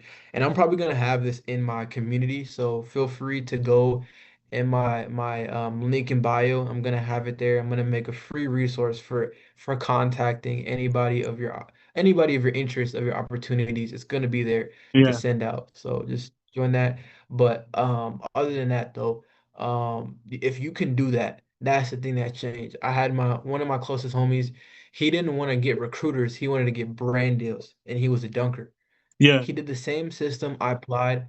We were talking together like this. yeah, I did a little bit of mentorship with him. Boom. He ended up getting brand deals because we made a system to where he was consistent with following up, seeing how they were going, things how like making good content for the brands. And yeah, he ended up getting some brand deals from it. So this is everything I do to just utilize for business. The same way you can do for a recruiter. People are liking your messages. Instagram makes it accessible. You can go on the someone who likes your post.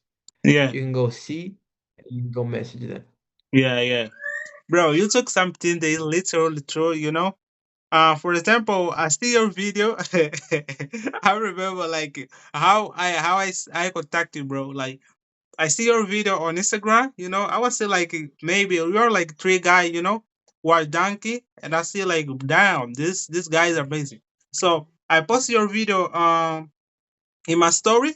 I see that you like my story, and I say like nah, I will talk with that bro. You know, I send you a message. So Yeah, yeah, bro, you are like 100% humble. You know, I was not expecting. You know, for sure. the you are like giving the answer at the right moment. You know, because for example, we have like image of people like nah, he's famous. Maybe he will ignore me. You know what I'm saying?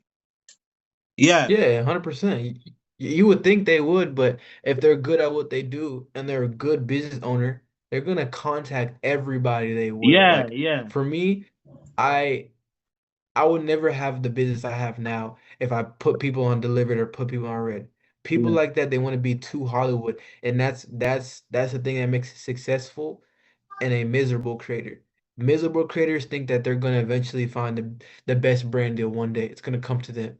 The successful creator contacts every brand and sees which one is good or not by talking to them. yeah, You know what I'm saying? yeah, So that it's the same thing with all of that. Yeah. yeah. For example, right here in my country, bro, I'm trying to contact some brands, to find like a sponsorship, but right here in my country is really tough, because they look a lot to numbers, bro. I want to ask you something. So, what is the most important? A content that don't have a lot of followers but has identity, or a creative content that has a lot of followers but don't have a identity. That's a good question. That's a good question. Um, so to go back to the standpoint, it for actually I want to go back to that to what you were saying before that because you Yeah, were saying you go to a lot of brands, yeah, but they only see the numbers. So businesses are to go to anybody for business. It's not about numbers at all. It's about results. It's yeah, about seeing if you can do what you say you can do to help me get to either one, yeah, saving more time, or two, making more money. So it's one or the other. And for me, what helped, I'm not gonna lie, it was the views. It was the views that did help me a lot with different brand deals. But um you'll be surprised. Working in a marketing agency that I do right now, the videos that get a lot of views do not always lead to all the money. yeah. And the videos that make a lot of money, or they usually maybe have like I'll give you a ratio, maybe 100,000 to 50,000 views. That Yeah. got some money versus a video that got 6 million. Like my highest viewed video got 20, like 28 million. That was like my highest video, 26 million, I think. Oh, That was my damn, highest viewed 26 video million. ever. hmm Oh, And that damn. Yeah. Bro, That 86 million. 26 million, bro. Ridiculous, right? Man, that's But crazy. that video only got me paid like five like $500, $200 maybe off of Instagram, off of just Yeah, the platform paying me. And then I post a video about education, about basically kind of what I'm telling you now, yeah, about just kind of like around founders and stuff like that. That video didn't give me like compound like numbers instantly like the video did for the 500 views. But that video that I talked about education that got less than 50,000 views led me to get two clients. Two clients for me is a good portion. It's over $1,000. I'll say that. Like it's over well over $1,000 for clients to oh, work with me. And you can obviously see the equivalence. Which one is which one is ROI positive and which one do you want to spend more time doing? You know? yeah, yeah, Because we can all the volume, all the views we can get. But if we're putting everything we can just to get those views and not pushing for identity, because it doesn't matter what you're doing. It doesn't matter what identity. I've seen the most ridiculous offers in this world. I'm like, how would somebody invest in that? But for some reason, it saves somebody's time and it makes them more money, yeah, you know? yeah, So that's the thing that connects back to the identity piece versus the piece that is more, focused on views because and to go back to you, if you want some brands to work with you, you have to change the value point of it. And they'd be like, I mean, do views matter or does making money matter to you? You know, you have to tell these businesses, like, you have to like have authority in what you do and believe I mean, how is everything going right now currently for you? You have to take another outlook of it and make yourself look instead of like a creator, a founder.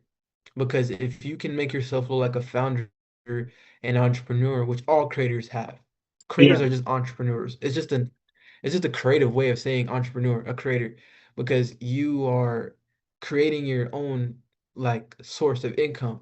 So the way you do that is having authority of who you are and then packaging that from your personality to your identity. And then from there, it all compounds. So then you end up having the identity aspect, which compounds later to get those $1,000 clients. And then yeah, you have those the views from your personality that compounds over time. So you compound both of those and then you grow as a founder creator, founder-led creator, which is the pinnacle of why everybody should be striving for versus just the, creator, yeah. So, Yeah. Jake, we are going right now to the business and getaway growth. So let me just take Gateway the growth, yes, question, sir. bro. What inspired you, bro, to create the getaway growth? And yeah, what inspired you to create the getaway growth?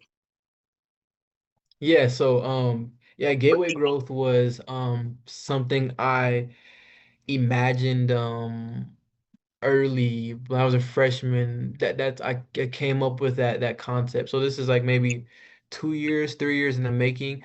I ended up making it with my friend. It was originally supposed to just be a podcast, but it ended up becoming a whole second identity and a kind of like a business. It's not really an established business, but kind of like a business venture for myself connecting to what I do. So basically what I do is I just help like people come up with content systems and I deliver the content for them and I also help them come with ideas to figure out how can we make this to make money.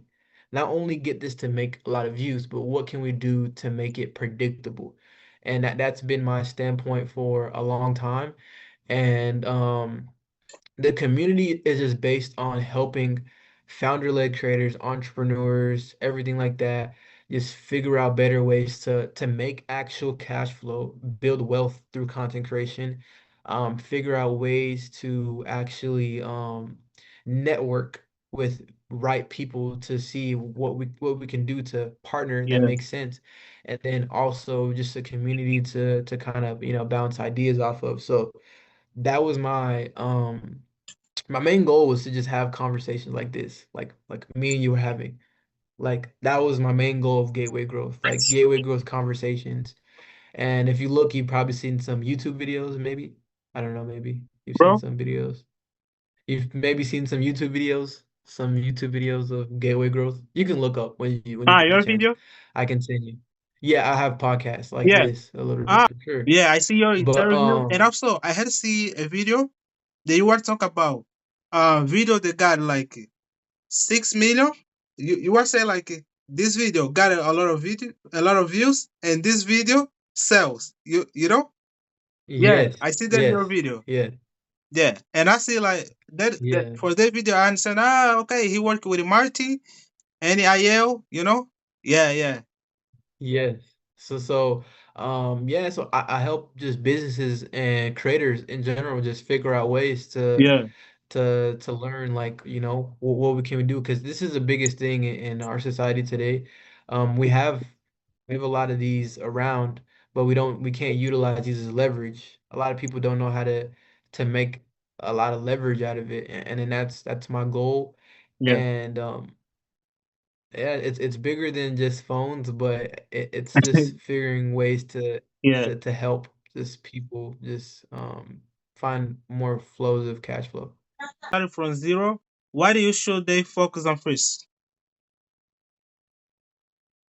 Um, we live in we live in a day and age where we need money in our pockets. So I wouldn't focus on views.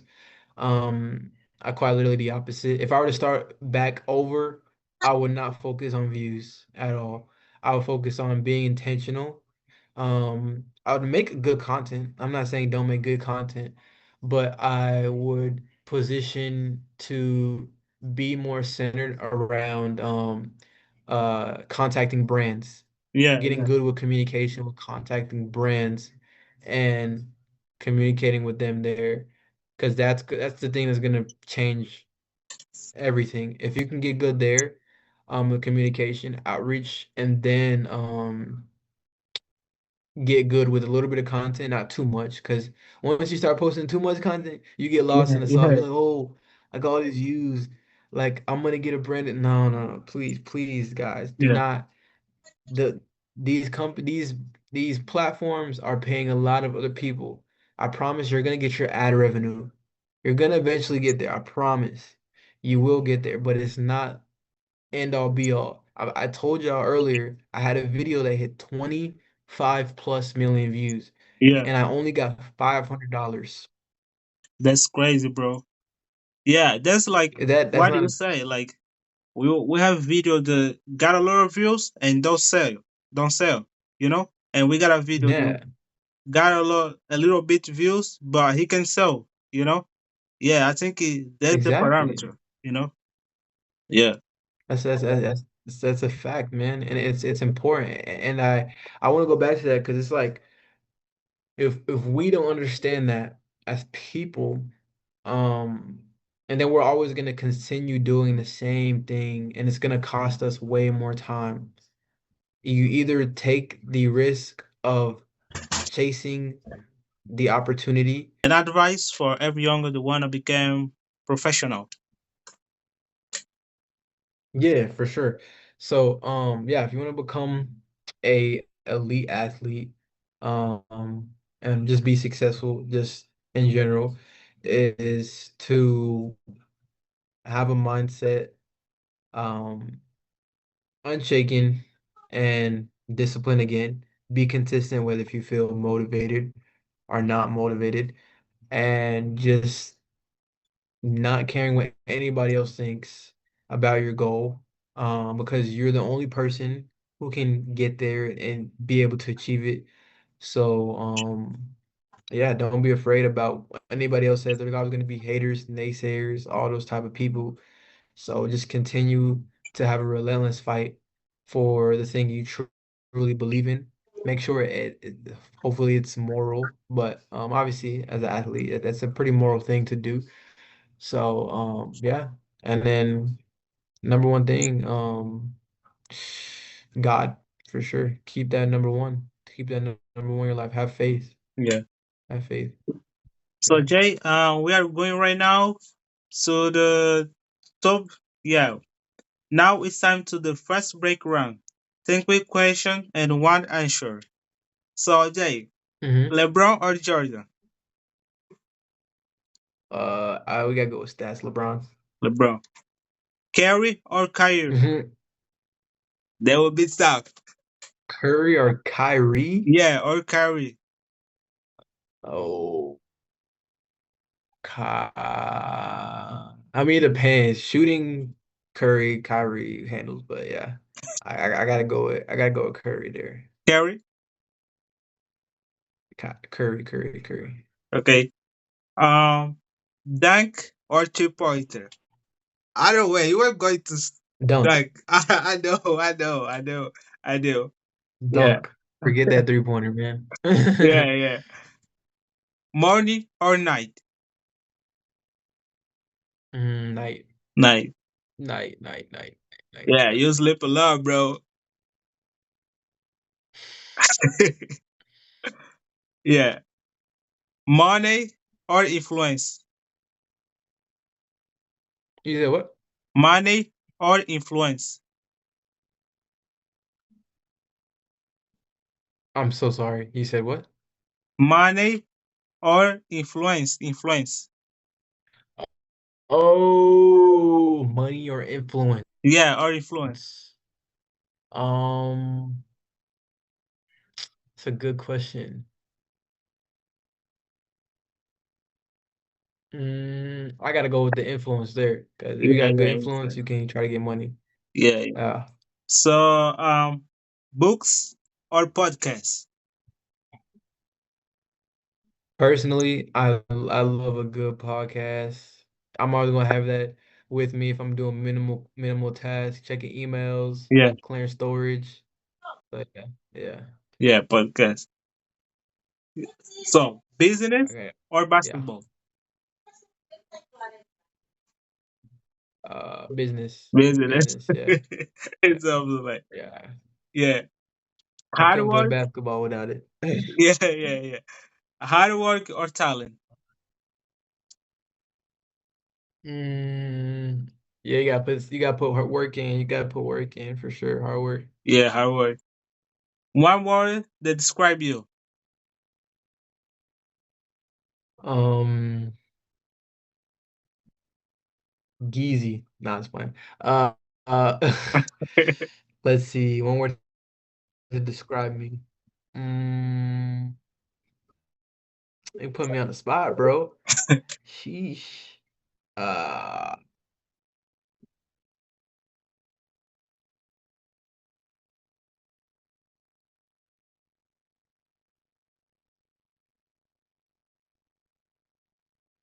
hmm.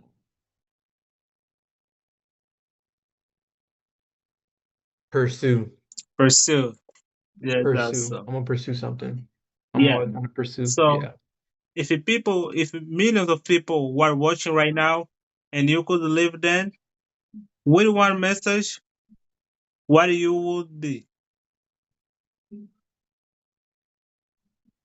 One message, like from a million years from now. bro? From a million years from now. Yeah. If you if you want to imagine, like, if you 1 million of people were watching this video, when we post on YouTube, hmm so what it will be your message for development, I'd be like, post content. If you don't know how to post, just DM me, post, yeah, and we can figure something out to help you out. But honestly, genuinely though, regardless of working with me or not, the skill of posting is going to be just your main asset for the next couple years, whether you enjoy it or not, whether you want to show your face or not. You got to put yourself out there. You gotta get yourself going with something, and invest to like invest in, you know, your saving stocks, invest in something little, invest in your retirement, like do something that is going to, no matter if it's going to bring you instant gratification now, what can you invest into? And it might not even be money. Invest in your body, invest in your, like, that's why I still dunk till this day. I love it. Because not only do I get to post cool content, I get to Yeah. take care of my body. I get to dunk and do something I love. So find things that you love and you have hobbies for, and yeah, invest in those things. Yeah. So, Jay, one advice for every dunker. Me personal and Dale, for my Hmm. country guy, the one became a pro dunker, like I want an advice, Yeah, tell me a little bit about yourself. bro, Tell me your journey right now. How is it treating you in your dunk journey? bro. How is everything going for your dunk journey right now? Like Yeah, for for my yourself? journey, bro, I get my Hmm. I how can I say, like I touch my freestyle. I touch it like I forget, bro. Like how can I say? 10 foot I have rim? my freestyle that I touch in the how is the name? The basket, right? The Yeah, basket. the basket and the Yeah, rim. yeah, The red is the rim. yeah, yeah. I touch it for my freestyle in the basket. Yeah, they were literally crazy, bro. Hmm. Yeah, Okay. I feel like I can dunk. Yeah, yeah, yeah. Wait, what is because over there the 10, we have 10 feet, 10 feet rims. What do y'all go? Y'all go off meters of the rim or the feet of the rim? Nah, it's. I think this basket were not like 10 feet obviously. I think there's 10 like feet? nine, maybe maybe 9.5 feet. So, but right here, Not five. And you touched it. You touched it for the first time? yeah, for the first time, nah, it wasn't 10 feet. I think it wasn't 10 feet because we had to yet like get there like to see the how can I say Hmm. um right here we use centimeter. Yeah, yeah, yeah. How much is that to 10 to Yeah, we use centimeter, but I don't have the real idea if it were like 10 feet. But I don't think that it was 10 feet. But yeah, one my first time I touched it in a basket, was crazy feeling. My friend was all there, they were like happy for me, because they see like how hard work hmm. I was put on, I was working every day to get in the Yeah. basket, and yeah, like we know in the world we got all the haters. The hater were like, "Nah, bro, you are not yet Hmm. dunker or something like that." But I said, "Okay, one day I will dunk." Yo, yeah, Yeah. So it's 304 centimeters is 10 feet. yeah, yeah, 205. But I think it wasn't like Okay. three, 25 centimeters. I think it was like maybe 295 or 97 centimeters. Yeah, Okay. Okay. Got you. yeah, Okay, so I was curious. The reason why I asked that, I wanted to see your where you're at, because I want to see how it can help. Like where do you feel like right now you need to improve the most? bro. Where do you feel like right now you need to improve the most? Yeah, I feel good. I feel more confidence. I feel that I can do it. Yeah. Yeah, I feel like I can do it. Talk with you, bro, motivate me a lot, because I'm talking with somebody that dark, bro. I see your video, you are like doing 360. So I said like, okay, Yeah, I can do it. I can do it. Yeah. for sure. And what do you feel like is holding you back from your goals, from what you're doing right now, from your jump goals? Do you think there's anything holding you back? or things you can get better on in your journey to dunk? Yeah, yeah, for sure. I think because, bro, my dream is like to, you know, also competing in the big stage, like in US, competing with you, like Mhm, Danker, competing with a lot of guys, because I feel like, mhm. I wanna take the name of my country in the big stage, Yeah, because that's I feel like I have like a lot of things to show, you know, because representing my Yeah, country as dunker is not just about me, because it's about representing every guy that has the same dream. If I can do that, I believe that another mhm. younger can do that. So I'm just putting work. Facts. Like be a dunker like you. Playing the big stage. So I will pursue my dream, bro. Like working every day. A lot of people don't believe in me that I'm going to work to chase my dream, bro. Yeah, Yeah, that's a fact. So, yeah, I asked that because I wanted to see where you're at. So, yeah, just continue networking, get yourself out there, yeah, researching. That's like the best that I can say. And then if you can, if you really want to get to the next level, if you're watching this as an athlete or dunker, potential pro dunker, future pro dunker, if we're talking to you, um, invest into someone who can help you, you know, invest in a mentor, invest in a nutritionist if that's the case, because everybody has different things they're lacking on.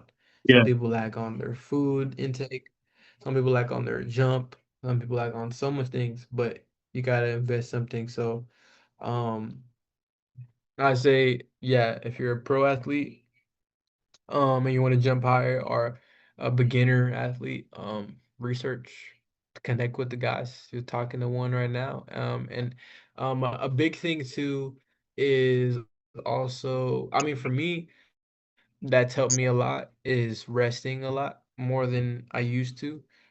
I jump way higher because I don't play as much basketball.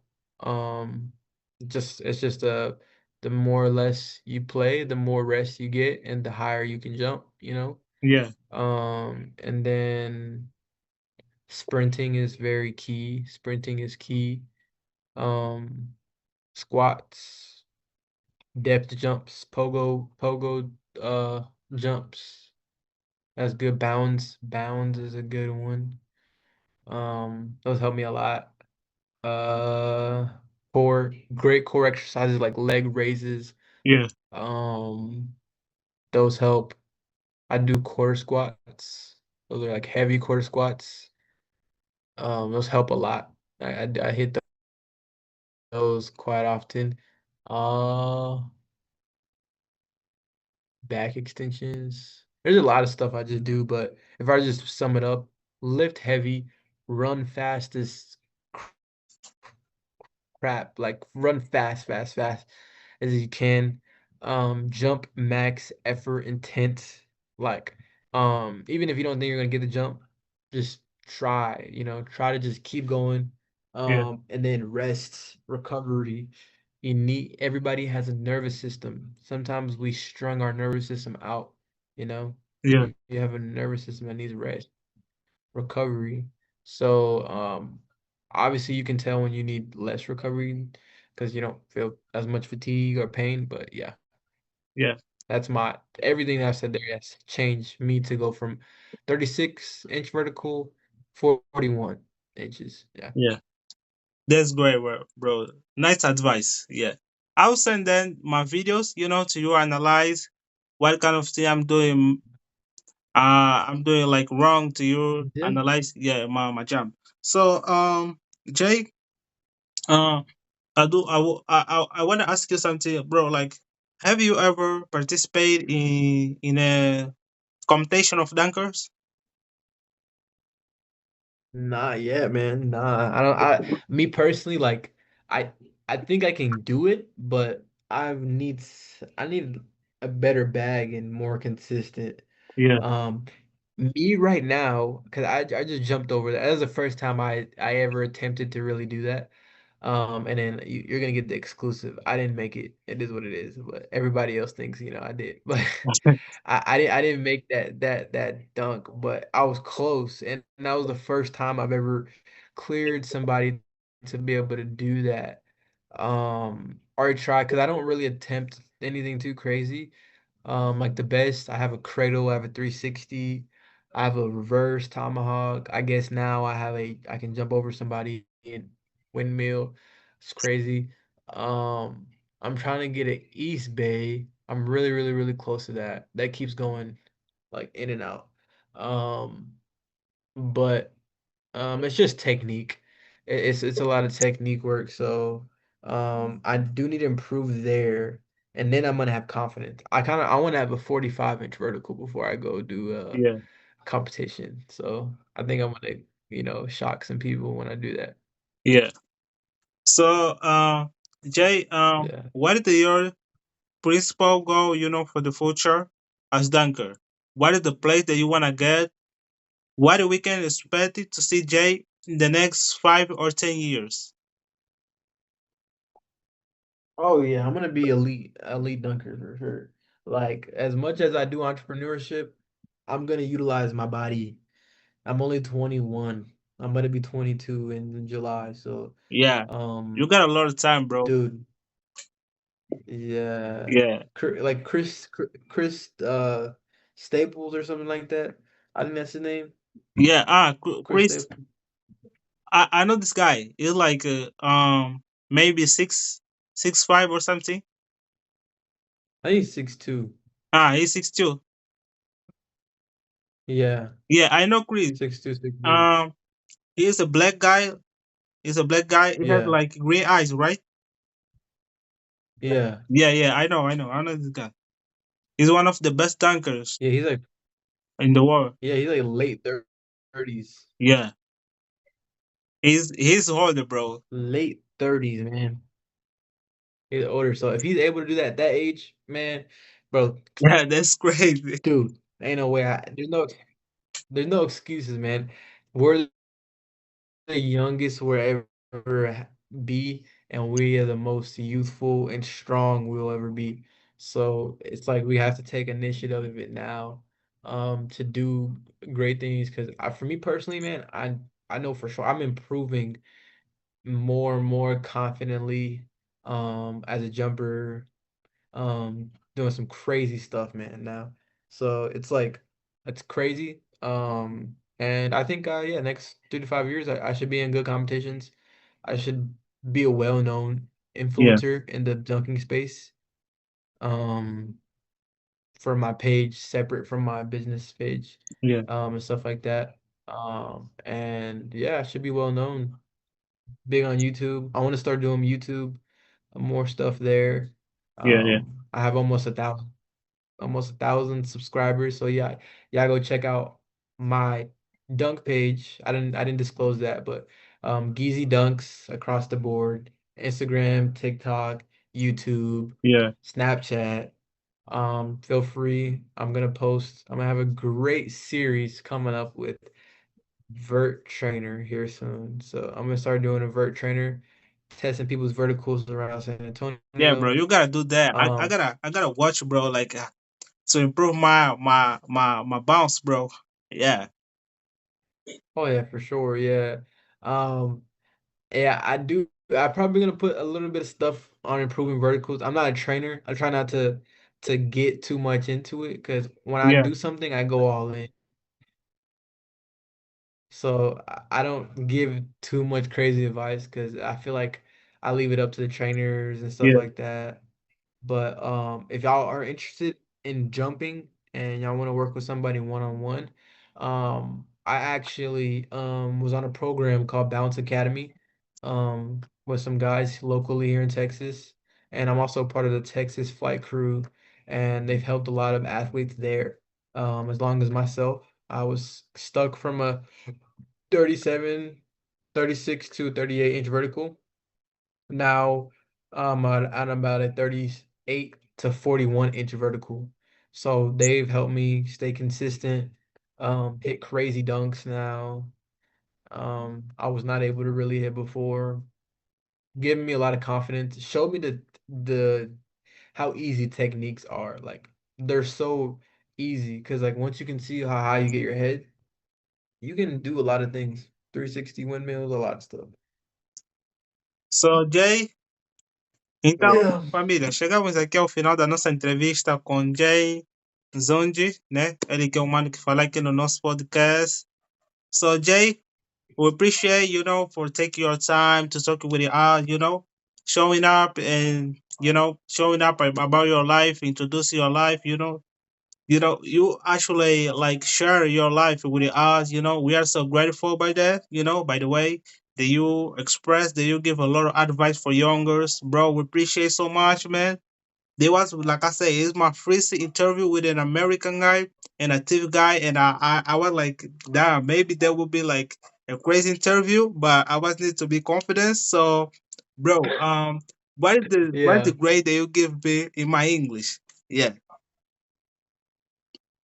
Man, I give it a 10 out of 10. Phenomenal, bro. It's good. yeah, It's amazing. appreciate that. Appreciate that. I'm grateful, bro. I'm grateful. Yeah, yeah. So, bro, That's like I good, say, man. yeah, appreciate for our podcast today. Was an amazing conversation, big experience. Experience that I will ever take for my life. This is the first time that I talking with somebody that really speak English native or is fluency for 2 hours. And I did my best, bro. Mhm. So, Jay, I would like to like get the last advice or something that is really special that you wanna share with us. Yeah. Um, well, first off, man, it was an honor. It was a huge honor. Shout out the motherland. I love anything to do with Africa. I try to invest as much as I can. I love my people. Whether it's from Rwanda, whether it's Nigeria, Egypt, South Africa, Angola, wherever, man. Like I love to invest in the diaspora of Africans in general. So thank you. It's an honor being on here, brother. And another thing I want to say is what you're doing right now is big. You're investing into your future, and God willing, you keep doing more great things. You have more abundance and success. You have more opportunities to grow as a dunker, an entrepreneur, as a human being, as a man. You find more better endeavors to kind of strive towards. But with all that being said, yeah, y'all look at this man. He's an example. He's doing what he has to do. He's calling the big goats. I might be the goat, but this guy's a goat too as well. Yeah. So y'all go tap in with him. Feel free to go to any of my platforms across the board. Just Nzungize, also known as Jay, Jay Gêzzy on Instagram, Gêzzy Dunks, G3ZZY, underscore DUNKS. You'll catch me there. I'm always trying to give game, whether it's showing people the game on the court or showing people the actual game around content. Feel free to contact me anytime I have any questions, and then I got my community down below where I will be posting this interview there in. So y'all go tap in there and then tap in my brother. And I most definitely appreciate all of y'all. Thank y'all so much. Yeah. Thanks so much, my brother Jay. So, Jay, the last thing. So we have right here, like it's like a habit, that we have like when we bring somebody to our podcast, he recommends somebody to be the guest, for our next podcast. So if you should invite someone to our podcast, who should be? I know a guy. I know a guy. Yeah. His name is Paco Dunks. He's from Hong Kong. Okay, so He's for sure you do the can interview. help us Good to guy. make an Yeah, interview with I this can guy. network. We can make it happen. We can make it happen. Okay, so I try my hardest. yeah, yeah. So far, right here we have one more special guest. our brother Jay will help us to have a new guest. So Jay, we're waiting. My brother, we appreciate so much. Them just talk português, to bagay. So, então, família, eu falei com o Jay, né? Ele vai trazer, ou seja, ele vai convidar mais um amigo dele também, alguém que é aí já muito famoso nos Estados Unidos. Então, a gente vai ter ele no próximo podcast. Então, família, foi esse nosso podcast. Agradeço muito ao Jay por estar aqui e foi uma entrevista espetacular. Então, família, você já sabe, deixa aí o like, subscrevam no canal. E é isso, família. Bora pra cima, bora curtir, porque acredito que dessa entrevista vocês aprenderam muito. Então é isso. Jay, my brother, appreciate, bro, for being here. So, you wanna say one more something, bro? All good, man. You said everything that I needed to hear. So, bro, this is what our podcast, subscribe, like, So, let's do it. We appreciate, Tap bro. in. Tap So, in. bro, like when we are end up our podcast, we say like, um, let's see, we say like, we appreciate all of you. Let's get in my hoopers. You understand? You said what? So we say like, What is it? let's get in my hoopers. Oh, go. Okay. Let's go. Uh, Let's get in my hoopers. yeah, yeah, Okay. yeah, yeah. So, bro, yeah. I would say like, no, we are talking in Portuguese, bro. We are talking Portuguese. Yeah, I say like, agradeço a todos. Agradeço a todos. Vamos que vamos, meus hoopers. Vamos com BM Hoopers. Vamos que vamos, Vamos que vamos. meus hoopers. Me Hoopers. Yeah. So let's do it, bro. Agradeço a Okay. todos. Wait, hold on. You said what? Agradeço a todos. Agradeço a todos. Vamos que vamos, meus hoopers. Vamos que vamos Hoopers. Yes, sir. We did it, Yes, bro. Appreciate that, bro. sir. Appreciate that. Uh, Yeah. Most We say, definitely, bro. We bro. say in Man, Portuguese. We say ciao. shout. Ciao. Yeah, man. Show, We appreciate it, guys. bro. Show. Ciao. Man, Yeah. thank you so much, bro.